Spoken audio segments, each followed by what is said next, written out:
الحمد لله وحده والصلاة والسلام على من لا نبي بعده أما بعد فأعوذ بالله من الشيطان الرجيم من همزه ونفخه ونفثه ما كان للمشركين أن يعمروا مساجد الله شاهدين على أنفسهم بالكفر أولئك حبطت أعمالهم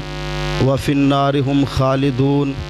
انما يعمر مساجد الله من آمن بالله واليوم الآخر وأقام الصلاة وآتى الزكاة ولم يخش إلا الله فعسى أولئك أن يكونوا من المهتدين أجعلتم سقاية الحاج وعمارة المسجد الحرام كمن آمن بالله واليوم الآخر وجاهد في سبيل الله لا يستوون عند الله۔ 3 منٹ ملے ہیں، میں انشاءاللہ اپنی بات کو 3 منٹ سے پہلے ہی مکمل کروں گا۔ سب سے پہلے مبارکباد پیش کرتا ہوں تمام معاونین کو اور اس مسجد کے بہت ہی پیارے ہمارے بھائی قاری زکریا ساکی صاحب جو بانی مبانی ہیں، ان کی پوری ٹیم کو اللہ تعالیٰ اپنی رحمت سے اس مرکز کو شاد فرمائے، آباد فرمائے، اور مسجد قباء کی نسبت سے اللہ رب العزت اس کو پورے علاقے کے لیے، پوری امت کے لیے، مسلمانوں کے لیے فیض و برکات کا، دنیا آخرت کی سعادت کا باعث بنائے۔ 3 آیتوں کی تلاوت کی ہے۔ رب تعالیٰ نے 3 باتیں بیان فرمائی ہیں۔ فرمایا مشرک جو ہوتا ہے، جس کے عقیدے میں شرک ہوتا ہے، غیر اللہ کا خوف ہوتا ہے، جو پیروں سے، بزرگوں سے، جو دنیا کو چھوڑ کے جا چکے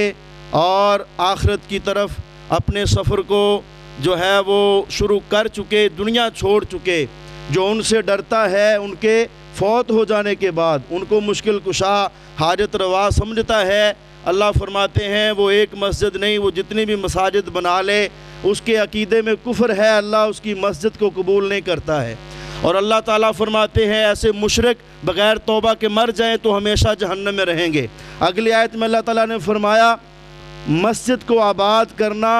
عقیدہ توحید و سنت کو اپنانے والے مومن کو ہی زیب دیتا ہے، اسی کے شایان شان ہے۔ اللہ کا شکر ادا کرو، الحمدللہ پڑھو کہ اللہ نے ہمیں عقیدہ توحید بھی دیا ہے اور عمل بھی سننا بھی دیا ہے۔ اللہ ہمیں اس پر تا دم آخر قائم اور دائم رکھے۔ رب تعالیٰ فرماتے ہیں عقیدہ توحید والا، نماز کو قائم کرنے والا، سنت کے مطابق پڑھنے والا اور زکوٰۃ کو ادا کرنے والا، اللہ سے ڈرنے والا، آخرت پر ایمان رکھنے والا، یہی اللہ کو پیارے ہیں، یہی مساجد کو حقیقی معنوں میں آباد کرنے والے ہیں اور یہی ہدایت یافتہ ہیں۔ تیسری آیت میں اللہ تعالیٰ فرماتے ہیں، توجہ میری طرف، بات میں ختم کرنے والا ہوں۔ اللہ تعالیٰ نے بہت بڑا مسئلہ بیان فرمایا ہے۔ فرمایا اے مشرکین مکہ، اے کعبۃ اللہ اور بیت اللہ کا حج کرنے کے لیے آنے والے جو لوگ ہیں، حاجیوں کو ستو گھول گھول کر پلانے والوں، ان کی ضیافت کرنے والوں، ان کی خدمت کرنے والوں،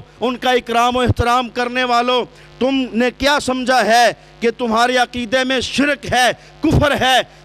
تم نے بیت اللہ کو بتوں سے بھر دیا، 360 بت رکھنے کے بعد تم حاجیوں کو پانی ستو کھانا کھلانے کے بعد سمجھتے ہو تم حضرت محمد الرسول اللہ صلی اللہ علیہ وسلم جو توحید کے سب سے بڑے علمبردار ہیں، ان کے اصحاب جو توحید پہ اپنی جانوں اور ہر چیز کو قربان کر گئے، ان کے برابر ہو سکتے ہو؟ فرمایا نہیں، جس کے عقیدے میں توحید ہے اسی کی مسجد بنائی ہوئی، آباد کی ہوئی، نماز پڑھی ہوئی، قدم اٹھائے ہوئے، محنت اور کوشش اللہ کو پسند ہے، مقبول ہے۔ جس کے عقیدے میں کفر ہے، لا یستوون عند اللہ، اللہ کے ہاں مشرک اور موحد برابر نہیں ہو سکتے۔ وآخر دعوانا الحمدللہ رب العالمین۔